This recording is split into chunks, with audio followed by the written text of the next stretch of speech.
வணக்கம். வேந்தரின் கண்ணுறங்கும் வேளை இரவு செய்திகளுக்காக சாந்தலட்சுமி. முதலில் தலைப்புச் செய்திகள். காவிரி நதிநீர் பங்கீடு வழக்கில் நாளை தீர்ப்பு. 28 ஆண்டுகால போராட்டத்திற்கு விடிவு கிடைக்குமா என எதிர்பார்ப்பு.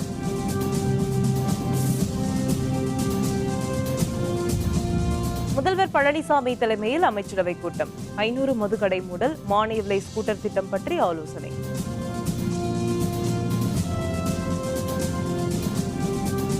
தமிழகத்தில் அதிகரித்து வரும் வழிப்பறி கொள்ளைகள், பெண்களின் பாதுகாப்பை உறுதி செய்ய ஸ்டாலின் வலியுறுத்தல்.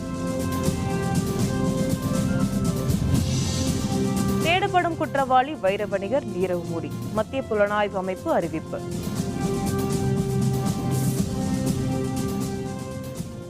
காவிரி நதிநீர் பங்கீடு தொடர்பான வழக்கில் உச்சநீதிமன்றம் நாளை தீர்ப்பு வழங்குகிறது. 2007 காவிரி நடுவர் மன்றம் அளித்த தீர்ப்பை எதிர்த்து தமிழகம், கேரளம், கர்நாடகம், புதுச்சேரி ஆகிய மாநிலங்கள் மேல்முறையீட்டு மனுக்களை தாக்கல் செய்தன.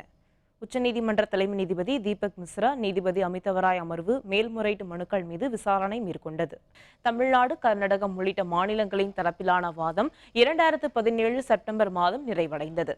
இதனையடுத்து தேதி குறிப்பிடாமல் ஒத்திவைக்கப்பட்ட தீர்ப்பு நாளை வழங்கப்படுகிறது. 27 ஆண்டு காலமாக தமிழகம் மேற்கொண்ட போராட்டத்திற்கு விடிவு கிடைக்குமா என விவசாயிகள் மத்தியில் எதிர்பார்ப்பு ஏற்பட்டுள்ளது. சென்னை தலைமை செயலகத்தில் முதல்வர் பழனிசாமி தலைமையில் தமிழக அமைச்சரவை கூட்டம் இன்று நடைபெற்றது.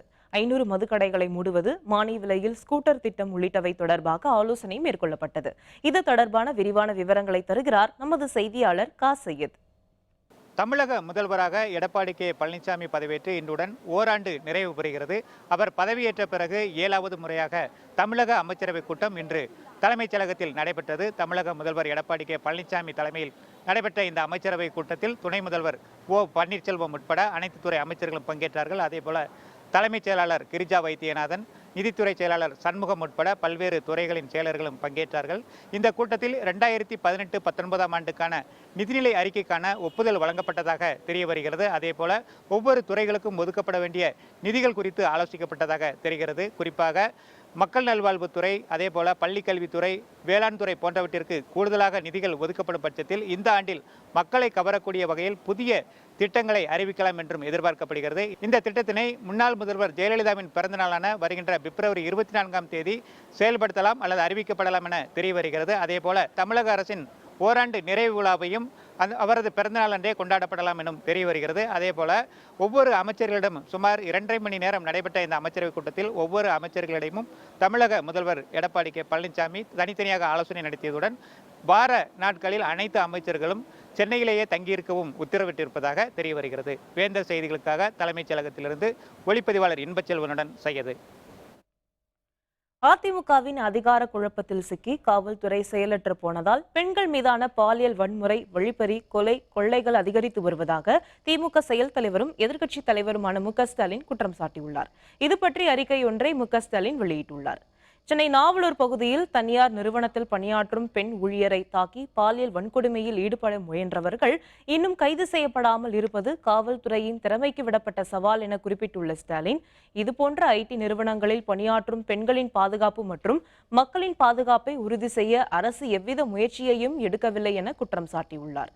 தமிழக அமைச்சர்களின் தலையீட்டில் பணியிட மாற்றம் நடைபெறுவதால் காவல்துறை நிர்வாகம் முழுமையாக சீரழிந்து விட்டதாக தெரிவித்துள்ள ஸ்டாலின், மனிதநேயமற்ற மிருகத்தனமான தாக்குதலுக்கு காரணமான அனைவரையும் உடனடியாக கைது செய்து நீதிமன்றம் மூலம் உரிய தண்டனையை பெற்றுத்தர வேண்டும் என்றும் வலியுறுத்தியுள்ளார். நிதி முறைகேட்டில் தொடர்புடைய வங்கி பணியாளர்கள் மீது நடவடிக்கை எடுக்கப்படும் என பஞ்சாப் நேஷனல் வங்கி தலைவர் சுனில் மேத்தா தெரிவித்துள்ளார்.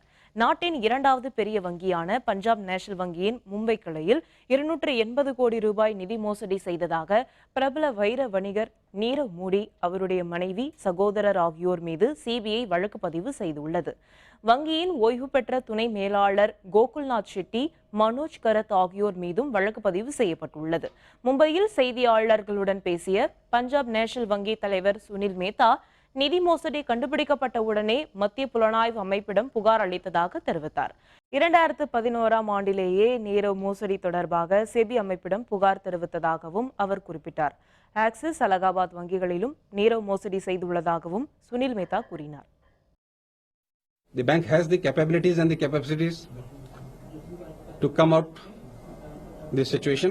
आपने आज के मीडिया कवरेज में देखा होगा कि हमारे द्वारा जो एफआईआर लॉन्च की गई हैं और जो कंप्लेंट लॉन्च की गई हैं डिफरेंट एजेंसीज को, उसके अंतर्गत आज भी जो इन्वॉल्व ग्रुप्स हैं उनके एस्टेब्लिशमेंट पे रेड की कार्रवाई की गई है, डॉक्यूमेंट्स को, रिकॉर्ड्स को सीज किया जा रहा है और बैंकों के फाइनेंशियल इंटरेस्ट को प्रोटेक्ट करने का प्रयास किया जा रहा है. பஞ்சாப் நேஷனல் வங்கியில் பல கோடி ரூபாய் நிதி மோசடி புகாரில் சிக்கியுள்ள நீரவ் மோடியை தேடப்படும் குற்றவாளியாக அறிவிக்கப்பட்டுள்ளார். மும்பை மற்றும் சூரத்தில் உள்ள அவருடைய வீடு, அலுவலகம், வணிக வளாகம் உள்ளிட்ட இடங்களில் சிபிஐ அமைப்பினர் சோதனை மேற்கொண்டனர். இது தவிர வங்கி ஊழியர்கள் 12 பேருடைய வீடுகளிலும் சிபிஐ சோதனை நடத்தியது. இதனையடுத்து நீரவ் மோடி வீடு சீல் வைக்கப்பட்டுள்ளதாக சிபிஐ தரப்பில் தெரிவிக்கப்பட்டுள்ளது.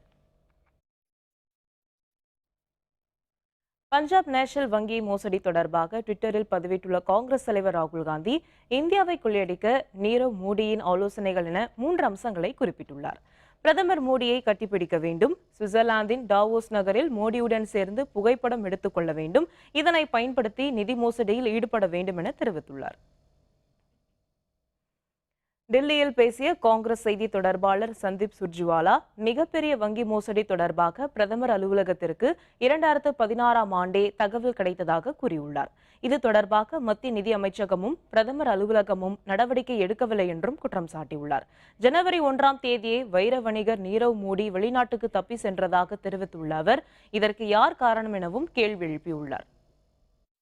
26 जुलाई 2016 को इस पूरे घोटाले की दस्तावेजों के साथ प्रधानमंत्री कार्यालय को सबूत दिए जाते हैं, वो एक्नॉलेज करते हैं.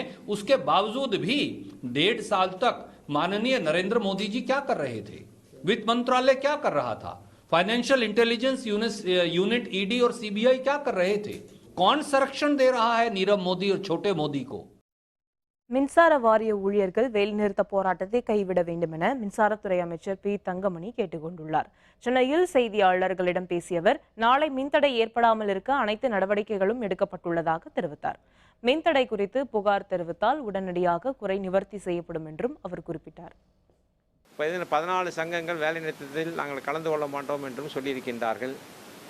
அந்த சிஐடியு மற்றும் பிஎம்எஸ் என்எல்ஓ 3 சங்கங்களுக்கும் பேச்சுவார்த்தையில் நீங்கள் கலந்து கொண்டு வேலை நிறுத்தத்தை மக்களுக்கு இடையூறு இல்லாமல் இருக்க வேண்டும். வேலை நிறுத்தத்தினால் இந்த பேச்சுவார்த்தை முடிவுற்றது என்ற நிலைமை வராமல், பேச்சுவார்த்தை நடந்து கொண்டிருக்கின்ற போது இதுகாரும் சுமூகமாக சென்று கொண்டிருக்கின்றது. வேலை நிறுத்தத்தை கைவிட்டுவிட்டு பேச்சுவார்த்தைக்கு வர வேண்டும் என்று அன்போடு நான் அழைக்கின்றேன். கோரிக்கைகள் குறித்து நடைபெற்ற பேச்சுவார்த்தையில் உடன்பாடு எட்டப்படாததால் திட்டமிட்டபடி நாளை வேலைநிறுத்தம் நடைபெறும் என மின்வாரிய ஊழியர் சங்கம் அறிவித்துள்ளது. இது தொடர்பாக செய்தியாளர்களிடம் பேசிய தமிழ்நாடு மின் ஊழியர் மத்திய அமைப்பின் மாநில தலைவர் சுப்பிரமணியன், வேலைநிறுத்தத்தில் ஈடுபடுவோரின் ஊதியம் பிடித்தம் செய்யப்படும் என்ற அமைச்சரின் அறிவிப்பை பற்றி கவலையில்லை என தெரிவித்தார். அனைத்திந்திய எம்ஜிஆர், அதிமுக உள்ளிட்ட 3 பெயர்களில் ஏதாவது ஒரு பெயரில் கட்சி தொடங்க பரிந்துரைக்குமாறு டெல்லி உயர்நீதிமன்றத்தில் டிடிவி தினகரன் கோரிக்கை விடுத்துள்ளார்.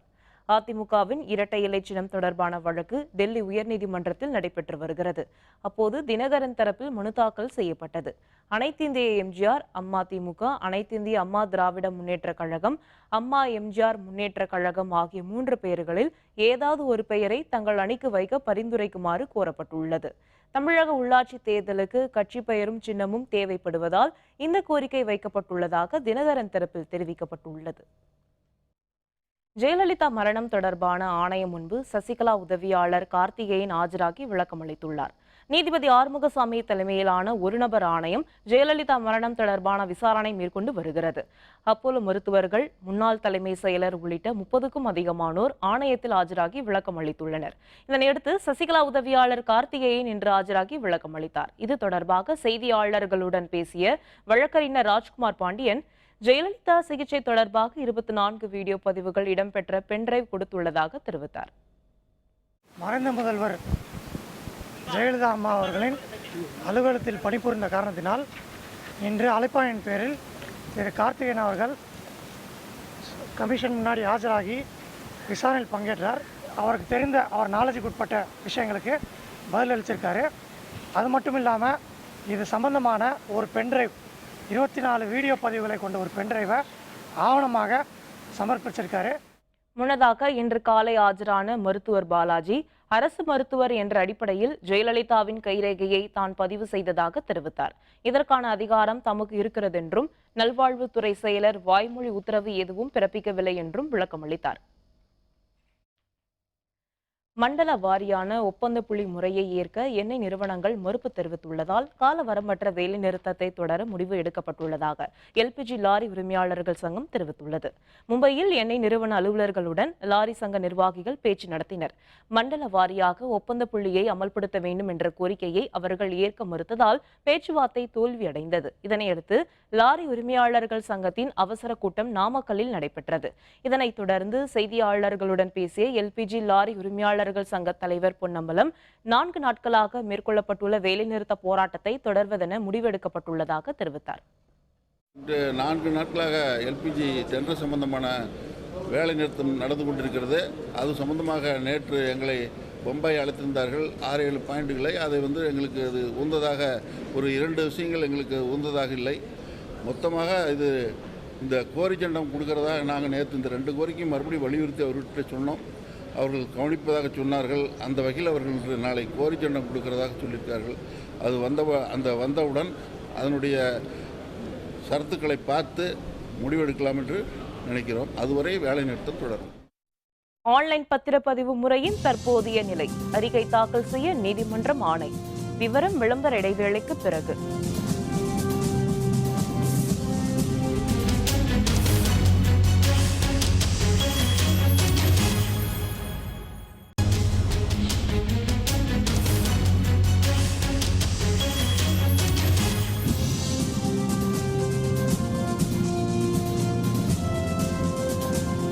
செய்திகள் தொடர்கின்றன. ஆன்லைன் பத்திரப்பதிவு முறையை மேம்படுத்துவது தொடர்பாக எடுக்கப்பட்டு வரும் நடவடிக்கைகள் தொடர்பான தற்போதைய நிலை தொடர்பாக அறிக்கை தாக்கல் செய்ய பத்திரப்பதிவுத்துறை தலைவருக்கு சென்னை உயர்நீதிமன்ற மதுரை கிளை உத்தரவிட்டுள்ளது. சிவகாசியை சேர்ந்த சங்கரலிங்கம் மதுரை உயர்நீதிமன்ற மதுரை கிளையில் மனு தாக்கல் செய்திருந்தார். இதில் ஆன்லைன் மென்பொருளை கையாள்வதற்கு முறையாக பயிற்சி அளித்த பிறகுதான் ஆன்லைன் பதிவு முறையை மேற்கொள்ள வேண்டும் என கூறியிருந்தார். இது தொடர்பான வழக்கு நீதிபதிகள் சத்யநாராயணன், ஹேமலதா அமர்வு முன்பாக விசாரணைக்கு வந்தது. அப்போது ஆன்லைன் பத்திரப்பதிவை மேம்படுத்த எடுக்கப்பட்டு வரும் நடவடிக்கைகள் குறித்து அறிக்கை தாக்கல் செய்ய உத்தரவிட்ட நீதிபதிகள் வழக்கை மார்ச் 8ஆம் தேதிக்கு ஒத்திவைத்தனர்.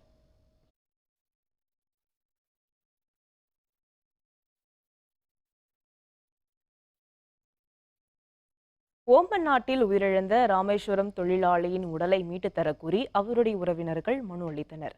ஓமன் நாட்டிற்கு ஒப்பந்த கூலிகளாக சென்றுள்ள மீனவர்கள் பயன்படுத்திய படகு விபத்துக்குள்ளானது. ராமநாதபுரம் மாவட்டம் திருவாடனை சேர்ந்த மீனவர் காட்டு மந்திரி அந்த இடத்திலேயே உயிரிழந்தார். உயிரிழந்த மீனவர் உடலை மீட்டு சொந்த ஊருக்கு கொண்டு வர வேண்டும் என்ற கோரிக்கைகளை வலியுறுத்தி கோட்டாட்சியரிடம் மனு அளித்தனர். காட்டு மந்திரியோட உடல் செதறி விட்டதாக அங்குள்ள தகவல் தெரிவிக்கிற அடிப்படையில் அவருடைய உடலை இந்திய அரசு உடனடியாக மீட்டு இங்கே கொண்டு வரணும். காட்டு மந்திரியுடைய மனைவிக்கு அரசு வேலையாக ஏதேனும் ஒரு வேலையை மாவட்ட ஆட்சியர் அவர்கள் பரிந்துரை அளிக்கணும். அது மட்டும் இல்லாம ஏமன் நாட்டில் தொடர்படுத்து நஷ்டஈடாக 1 கோடி ரூபாய் பெற்றுக் கொடுக்கணும். பல்வேறு கோரிக்கைகளை வலியுறுத்தி வேலூரில் ஆர்ப்பாட்டத்தில் ஈடுபட்ட சத்துணவு ஊழியர்களை காவல்துறையினர் கைது செய்தனர்.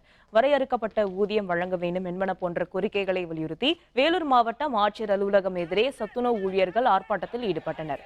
30 ஆண்டுகளுக்கு மேலாக கோரிக்கைகளை வலியுறுத்தி வருவதாகவும் அவர்கள் முழக்கமிட்டனர். தொடர்ந்து சாலை மறியலில் ஈடுபட்ட சத்துணவு ஊழியர்களை காவல்துறையினர் கைது செய்தனர்.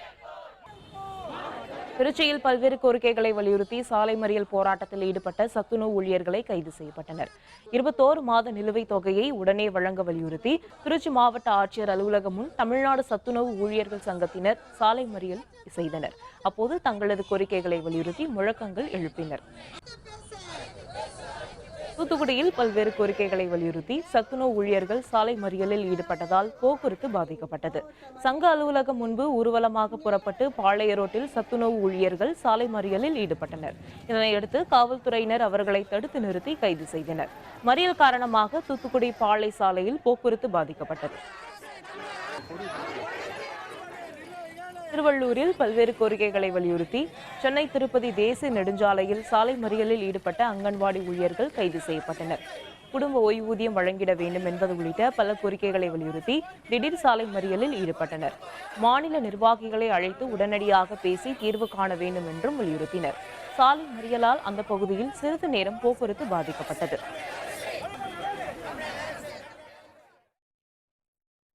காலமுறை ஊதியம் வழங்க கோரி திருநெல்வேலியில் சத்துணவு ஊழியர்கள் சாலை மறியல் போராட்டத்தில் ஈடுபட்டனர். 34 ஆண்டுகளாக பணியாற்றும் ஊழியர்களுக்கு காலை ஊதியம் வழங்க வேண்டும், குடும்ப பாதுகாப்புடன் கூடிய ஓய்வூதியம் வழங்க வேண்டும் என்பது உள்ளிட்ட 5 அம்ச கோரிக்கைகளை வலியுறுத்தி திருநெல்வேலி சந்திப்பில் சாலை மறியலில் ஈடுபட்டனர்.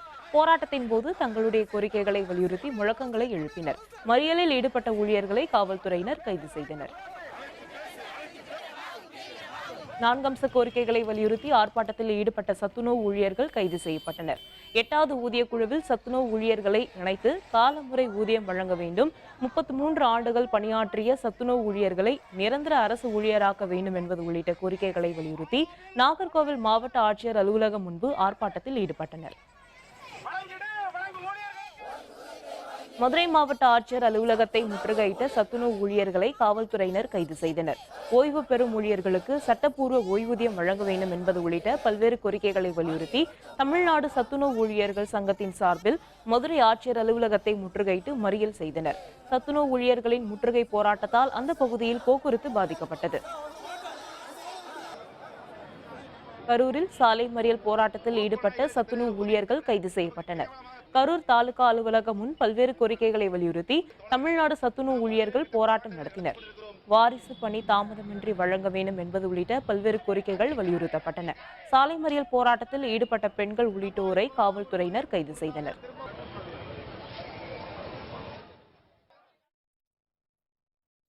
தர்மபுரியில் 6 அம்ச கோரிக்கைகளை வலியுறுத்தி போராட்டத்தில் ஈடுபட்ட சத்துணவு ஊழியர்கள் கைது செய்யப்பட்டனர். அரசு ஊழியர்களுக்கு நிகராக வரையறுக்கப்பட்ட ஊதியம் வழங்க வேண்டும், காலி பணியிடங்களை நிரப்ப வேண்டும் என்பது உள்ளிட்ட கோரிக்கைகளை வலியுறுத்தி தருமபுரம் ஆட்சியர் அலுவலகம் முன்பு மறியல் போராட்டத்தில் ஈடுபட்டனர். சாலை மறியலில் ஈடுபட்டவர்களை காவல்துறையினர் கைது செய்தனர். பணி நிரந்தரம் உள்ளிட்ட கோரிக்கைகளை வலியுறுத்தி மறியல் போராட்டத்தில் ஈடுபட்ட சத்துணவு ஊழியர்களை காவல்துறையினர் கைது செய்தனர். ஈரோடு பூங்கா சாலையில் 5 அம்ச கோரிக்கையை வலியுறுத்தி சத்துணவு ஊழியர்கள் ஆர்ப்பாட்டத்தில் ஈடுபட்டனர். அனுமதியின்றி மறியல் போராட்டத்தில் ஈடுபட்டதாக கூறி அவர்களை காவல்துறையினர் கைது செய்தனர். சத்துணவு ஊழியர்கள் போராட்டம் காரணமாக சிறிது நேரம் போக்குவரத்து பாதிக்கப்பட்டது. கோரிக்கைகள் தொடர்பாக பேச்சுவார்த்தை நடத்த வலியுறுத்தி கோயம்புத்தூரில் சத்துணவு ஊழியர்கள் ஆர்ப்பாட்டத்தில் ஈடுபட்டனர். கோயம்புத்தூர் மாவட்ட ஆட்சியர் அலுவலகம் எதிரே போராட்டத்தில் ஈடுபட்டவர்கள் ஓசூர் சாலையில் ஆர்ப்பாட்டத்தில் ஈடுபட்டனர். போக்குவரத்து பாதிக்கப்பட்டதை அடுத்து காவல்துறையினர் அவர்களை கைது செய்தனர். கிருஷ்ணகிரியில் 5 அம்ச கோரிக்கைகளை வலியுறுத்தி சாலை மறியலில் ஈடுபட்ட சத்துணவு ஊழியர்கள் கைது செய்யப்பட்டனர். கிருஷ்ணகிரி புதிய பேருந்து நிலையம் அருகே தமிழ்நாடு சத்துணவு ஊழியர் சங்கத்தினர் ஆர்ப்பாட்டத்தில் ஈடுபட்டனர். 5 அம்ச கோரிக்கைகளை வலியுறுத்தி அவர்கள் முழக்கமிட்டனர். இதனைத் தொடர்ந்து புதிய பேருந்து நிலையம் அருகே சாலை மறியலில் ஈடுபட்ட அவர்களை காவல்துறையினர் கைது செய்தனர். இனி தமிழ்நாடு ட்வீட் செய்திகள் சில வரிகளில்.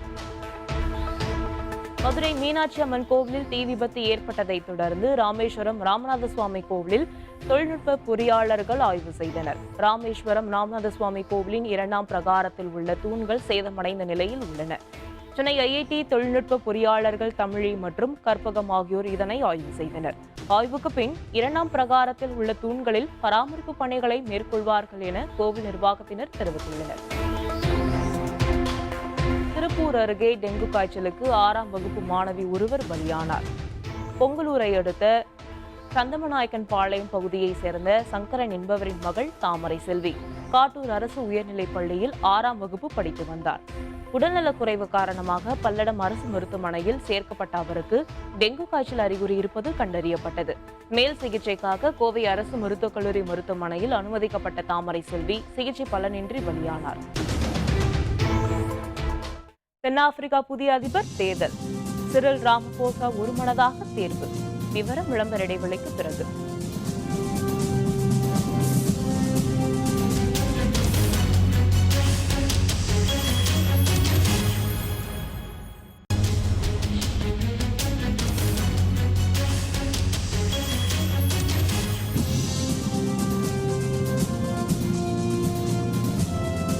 செய்திகள் தொடர்கின்றன. இனி அயலக செய்திகள்.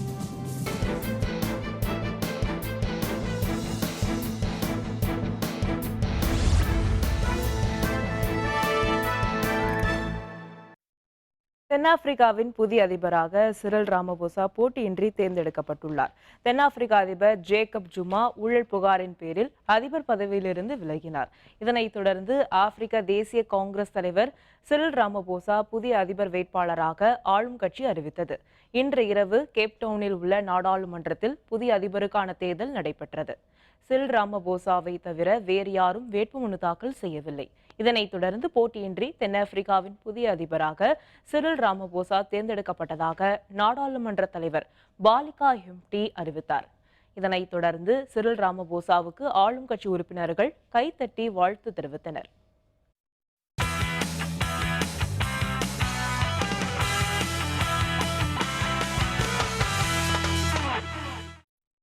தென்கொரியாவில் நடந்து வரும் குளிர்கால ஒலிம்பிக் போட்டியில் அல்பென் அதிவேக பனிச்சுருக்கு ஆட்டத்தில் நார்வே நாடு முதன்முறையாக தங்கம் வென்றது. பனிமேட்டிலிருந்து படுவேகமாக சறுக்கி வரும் இந்த போட்டியில் நார்வே வீரர் அக்சல் லுண்ட் ஸ்விண்டால் தங்கம் வென்று இந்த போட்டியில் வெல்லும் மிக முதிர்ந்த வயது வீரர் என்ற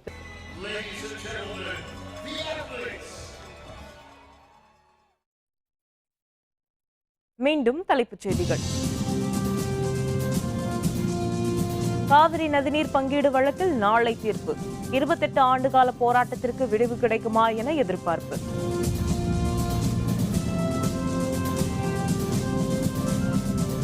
முதல்வர் பழனிசாமி தலைமையில் அமைச்சரவை கூட்டம். 500 மதுக்கடை மூடல், மானிய விலை ஸ்கூட்டர் திட்டம் பற்றி ஆலோசனை.